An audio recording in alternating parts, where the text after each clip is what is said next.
tous et à chacun, j'espère que vous allez bien. Je vous remercie pour l'intérêt que vous portez à mon travail. J'ai essayé de répondre à tous les commentaires. Pardonnez-moi si j'en ai oublié. Pardonnez mon erreur aussi. Il fallait bien lire 1 plus 6 égale 7 dans le calcul de l'année. C'était juste pour savoir si vous suiviez. Alors aujourd'hui, nous sommes le 7 janvier. Je suis très en retard, mais c'est pas de ma faute, c'est à cause de l'année 7. Je viens vous parler de l'énergie des ambiances du trimestre, du premier trimestre par année, et du mois de janvier, donc au niveau universel et au niveau de chaque année. Le premier trimestre a une singularité en numérologie, il correspond toujours à l'année. C'est-à-dire que si vous êtes en année 1 cette année, eh bien votre premier trimestre aura cette vibration du 1. Si vous êtes en année 2, le premier trimestre a un trimestre 2 et ainsi de suite. C'est comme ça chaque année, c'est toujours la même chose. Les nombres entre eux s'entendent pas très bien. Ils vont amplifier le côté positif, certes, mais ils vont aussi amplifier le côté un peu moins positif du nombre. Donc, ça peut expliquer que ce premier trimestre, on a tendance toujours un peu à piétiner. Alors déjà, les mois de janvier-février sont en général assez longs, mais on a toujours cette tendance à piétiner. Il y a une autre explication à ce piétinement qu'on ressent en janvier, en février, c'est que le mois de novembre et le mois de décembre portent la même vibration que le mois de janvier et le mois de février. Novembre correspond à janvier, décembre correspond à février. Ça veut dire que le mois de novembre et le mois de décembre, alors depuis à peu près mi-octobre, vous devez ressentir les énergies de 2023. On ne les sent pas comme ça le 1er janvier à 0 heure, on ne tombe pas dedans comme ça. On y va petit à petit. Le mois de novembre et le mois de décembre nous servent à glisser vers 2023, vers l'année suivante, c'est valable chaque année. Et le mois de janvier et février nous servent, j'ai pas trouvé d'autre terme, à déglisser de l'année précédente, donc à quitter l'année précédente. Donc en fait, ces 4 mois, ces 2 fois 2 mois, sont un passage, représentent vraiment un passage pour aller d'une année vers l'autre. Alors ça dure longtemps, vous me direz, mais vous pouvez remarquer que très souvent, quand on n'a pas terminé quelque chose en novembre, on nous le resserre en janvier, et quand c'est pas terminé en décembre, on nous le resserre aussi en février. Donc attendez-vous à ce qu'il y ait des choses qui remontent, regardez, vérifiez tout ce qui s'est passé en novembre, est-ce que tout est fini, est-ce qu'il y a encore des choses à faire. Alors, si on va beaucoup plus loin en numérologie, bien entendu, on va trouver des subtilités qui vont donner des différences, qui vont créer des différences et qui vont les révéler. C'est là que le tarot est intéressant. Mais en règle générale, novembre-décembre égale janvier-février. Le mois de mars va vraiment faire entrer dans l'année, alors avec le printemps, avec la nouvelle année astrologique, avec une énergie qu'on n'a pas vue depuis le mois d'avril de l'année d'avant. Donc là, on n'est plus dans le bis repetita, en fait. Et puis le mois d'avril, mai, juin, un trimestre où vous allez avoir une vibration, vous allez rencontrer une vibration qui est complètement différente et qui se détache de l'année. Donc ça peut expliquer ce petit piétinement de début d'année, comme si on avait des chaussures neuves et qu'il va falloir s'y faire, en fait, quelque part. Le mois de mars sera encore plus important cette année, puisque c'est un mois universel 1, donc il va nous inviter à démarrer. Et étant donné le brassage au niveau astrologique, et le changement dans le ciel, forcément, ce mois 1 va aussi aller dans le même sens que l'astrologie. Donc le mois de mars est un mois important pour 2023. Alors, concernant le trimestre, donc en règle générale, si vous êtes en année 1, vous êtes en trimestre 1, le 1 et le 1, ça peut, on ne sait pas trop sur quel pied danser, donc ne prenez pas de décision pour l'instant, laissez faire. Si vous êtes en année 2, eh bien forcément, vous êtes un peu dans la dualité et dans qu'est-ce que je fais, c'est pas non plus le moment de prendre des décisions, laissez faire, allez plus vers l'autre, soyez diplomate. Si vous êtes en année 3, ne vous éparpillez pas dans tous les sens. Si vous êtes en année 4, ne fermez pas tout, ne soyez pas trop obstiné et cadré, en fait, carré. Si vous êtes en année 5, n'envoyez pas tout bouler maintenant, c'est pas le moment. Si vous êtes en année 6, ne prenez pas toutes les responsabilités du monde, vous n'aurez pas une médaille pour autant. Si vous êtes en année 7, ne vous coupez pas de tout et communiquez. Si vous êtes en année 8, C'est bien sûr, vous avez besoin de vous réaliser, mais vous avez 12 mois pour le faire, hein. Il y a pas besoin de faire tout ça au mois de janvier, donc on y va doucement aussi. Et si vous êtes en année 9, c'est pas la peine de tout jeter autour de vous et de brasser tout ça. On va y aller petit à petit. Donc le trimestre nous invite à prendre notre temps et à ne pas sauter dans le bain du nombre comme ça. Alors, que nous raconte ce mois de janvier en vibration universelle? Déjà, dans un premier temps, parce qu'il faut planter le décor, exactement comme pour l'année, donc l'année universelle et l'année personnelle. Donc, on a une vibration universelle chaque mois qui correspond à tout le monde et une vibration personnelle que chacun aura par rapport à sa propre année. Alors, pour cette année, celui qui a signé le CDD, c'est toujours, et on va falloir s'y faire jusqu'au 31 décembre, le 7, donc le nombre 7 qui invite à prendre du recul, qui invite à lâcher prise, qui invite à accepter les délais, à ne pas forcer les choses, et puis le chariot qui lui invite pareil à lâcher prise aussi, et à tenir compte de nos compétences et à être fier de ce qu'on a réussi aussi.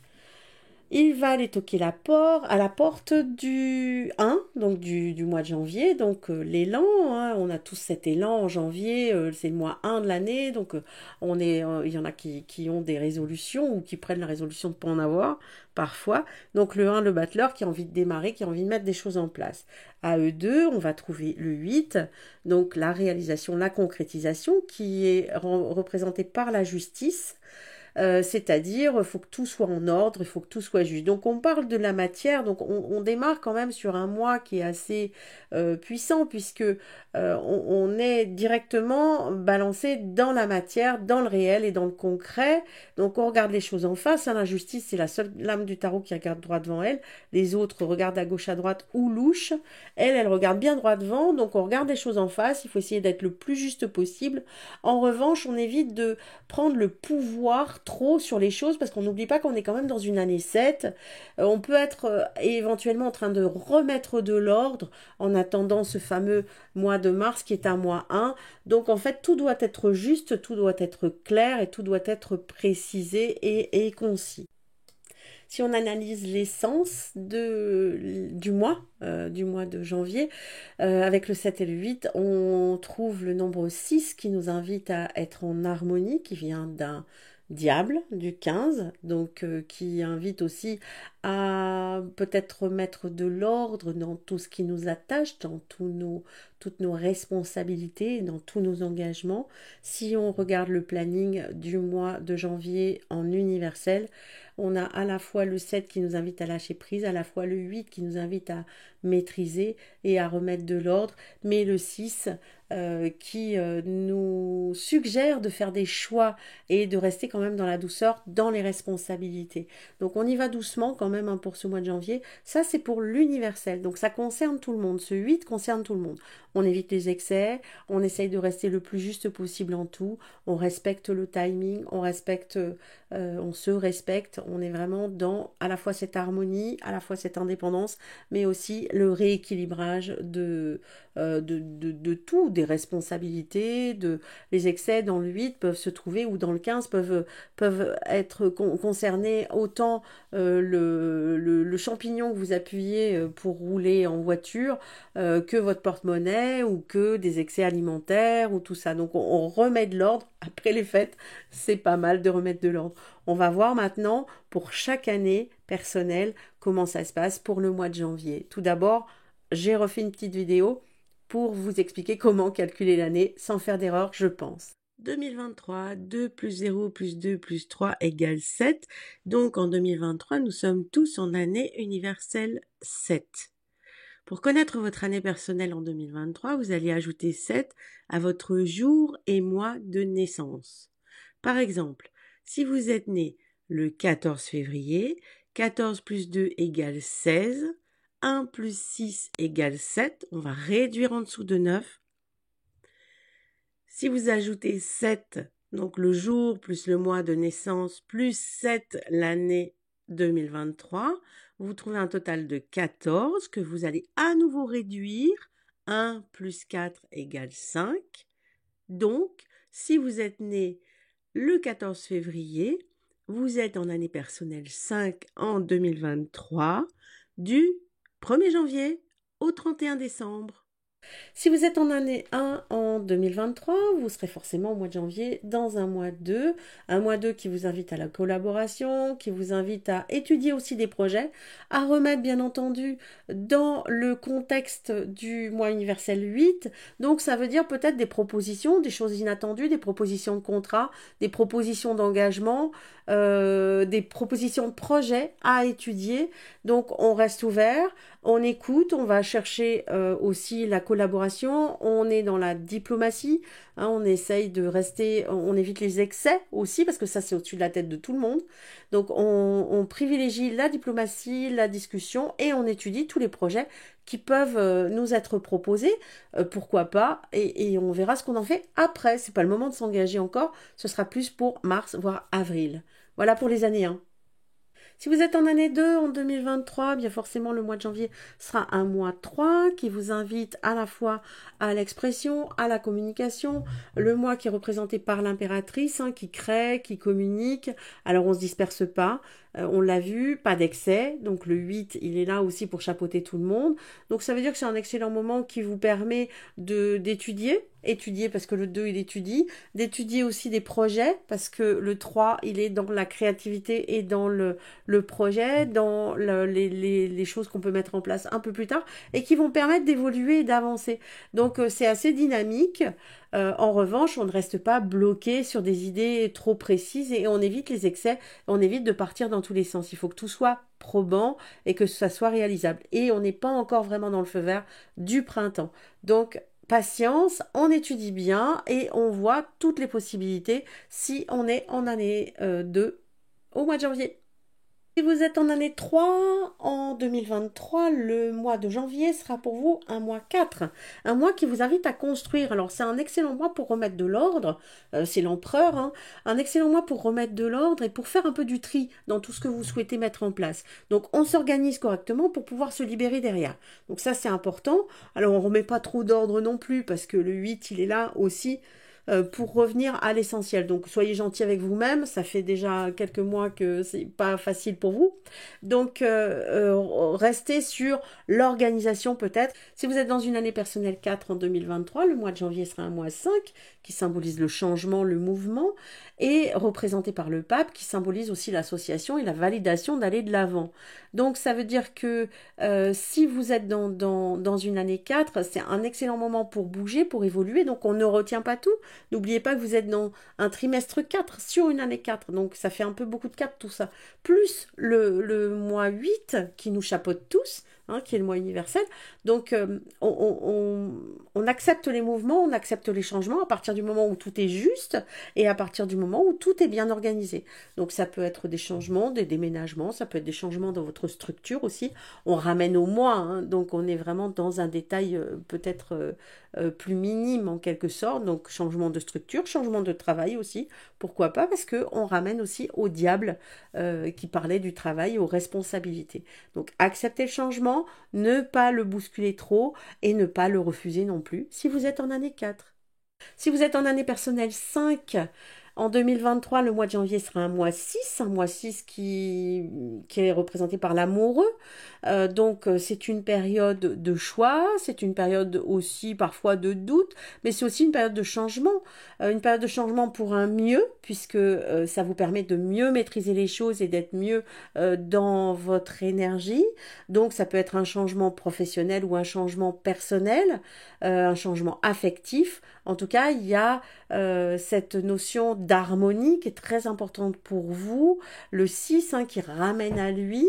Ce changement, alors attention, ne va pas trop vite, c'est pas la peine d'accélérer les choses. Vous êtes dans une année 5, mais vous êtes aussi dans un trimestre 5 qui fait aller trop vite, donc on peut se casser la figure quand on va un peu trop vite. Donc doucement, on y va calmement et on écoute son cœur, on écoute son choix profond et ses responsabilités. C'est vraiment intériorisé et c'est vraiment, ça peut être aussi quelque chose d'inattendu, mais quelque chose de juste. Donc juste, harmonieux et qui convient à votre petit cœur pour les années 5. Si vous êtes en année personnelle 6 en 2023, le mois de janvier sera un mois 7 représenté par le chariot. Donc déjà, vous le connaissez celui-là parce qu'il fait partie de notre année et c'est vous qui avez tiré la fève pour le mois de janvier. Donc ça veut dire un mois qui parle de délai, qui parle d'attente, qui parle de réflexion, où on est plus dans l'intériorisation, mais un mois aussi qui permet de restructurer et de transformer. Donc n'oubliez pas que cette réflexion, au lieu de piétiner et de vous dire que ça avance pas, essayez de réfléchir et de voir comment vous pouvez projeter, de profiter peut-être des instants aussi de repos, parce que c'est important, et de faire un peu le point par rapport à tout ce que vous allez mettre en place. Donc profitez de ce moment de délai parce que ça va pas durer et après il y a des responsabilités qui tombent derrière. Donc voilà, restez juste dans l'équilibre. Ça peut être aussi la justice qui vous valide votre transformation ou vos changements attendus. Mais il va falloir attendre. Ça va pas se passer comme prévu. Voilà pour ceux qui sont en année 6. Si vous êtes en année personnelle 7, le mois de janvier sera un mois 8 puisque vous êtes concerné à la fois en personnel et à la fois en universel.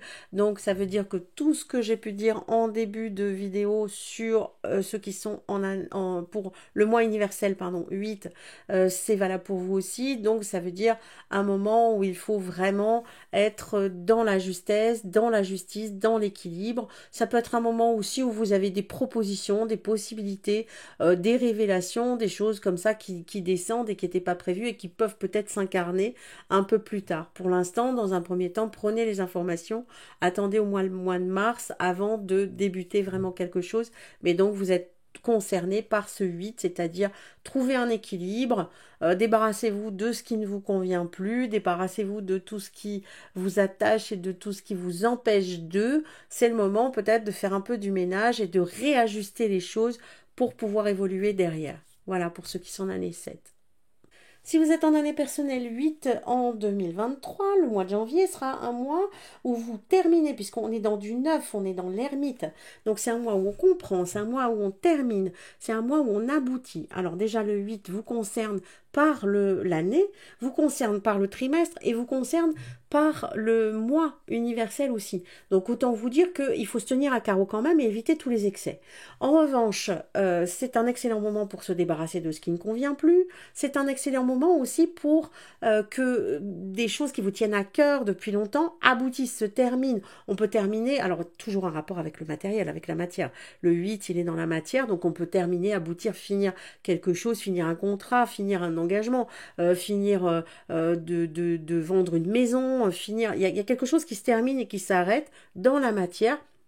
Donc on y va doucement, on fait attention aux excès, parce que là on est vraiment on marche sur des œufs un peu avec tous ces 8, et on se débarrasse un peu de tout ce qui convient plus, on se détache un peu de ce qui ne vous convient plus pour pas tout emmener après, parce qu'on a besoin d'être libre quand même en année 8. Mais on y va quand même mollo. Voilà, si vous êtes en année 8 en 2023. Si vous êtes en année 9 en 2023, eh bien le mois de janvier est un mois 1 de 10, donc la roue. Donc les choses bougent, évoluent, avancent. Le mois de 9, il commence toujours sur les chapeaux de roue, en fait, parce qu'on commence par ce 10. Donc cet élan, après ça ralentit un petit peu. Mais donc il y a la nouveauté, et puis la nouveauté, elle peut être liée aussi au matériel, à la matière, puisque le 8 du mois universel nous parle de matière et de matérialité. Donc un mois où on a envie, où on a besoin de revenir à soi, qu'est-ce que je veux plus? Donc on s'interroge, on se questionne, et puis un mois où on a besoin vraiment de faire avancer les choses, de les faire évoluer, toujours dans cette nécessité aussi de terminer, puisqu'on est à la fin d'un cycle, on entame une année qui clôture un cycle, qui termine un cycle, et puis de bénéficier aussi de tout ce que le 7 peut vous ramener comme nouveauté, comme possibilité, comme opportunité. Voilà. Donc pour ceux qui sont à l'année 9, c'est bien parti à fond. J'ai fait le tour des 9 années, j'espère que cette vidéo vous permettra d'utiliser le mieux possible toutes ces vibrations qui nous entourent. Si vous souhaitez des renseignements beaucoup plus précis, plus intimes et complémentaires, vous pouvez prendre une consultation avec moi ou avec les élèves qui sont membres maintenant de l'école et certifiés. les agendas aussi qui sont à votre disposition sur le site, les tarots, les formations en ligne et les formations qui vont arriver derrière en présentiel. Il y a des formations prévues en présentiel au mois de juin et puis des formations aussi en webinaire. Je vous en reparlerai au fur et à mesure et puis d'autres projets qui sont en cours. Voilà, je vous remercie vraiment beaucoup, beaucoup de l'intérêt que vous portez à mon travail. Vraiment, ça me touche énormément. Et puis, je trouve que la numérologie, c'est vraiment quelque chose de trop puissant pour le garder pour moi toute seule. Donc, c'est pour ça que j'ai envie de la partager et que j'ai envie que tout le monde puisse la comprendre. Donc, j'espère que je suis assez claire dans mes explications. Je vous remercie donc encore. Je vous souhaite une très très belle fin de journée, début de journée, soir, tout ce que vous voulez. Mettez des petits points. Et puis surtout, prenez soin de vous et de vos trésors. À bientôt.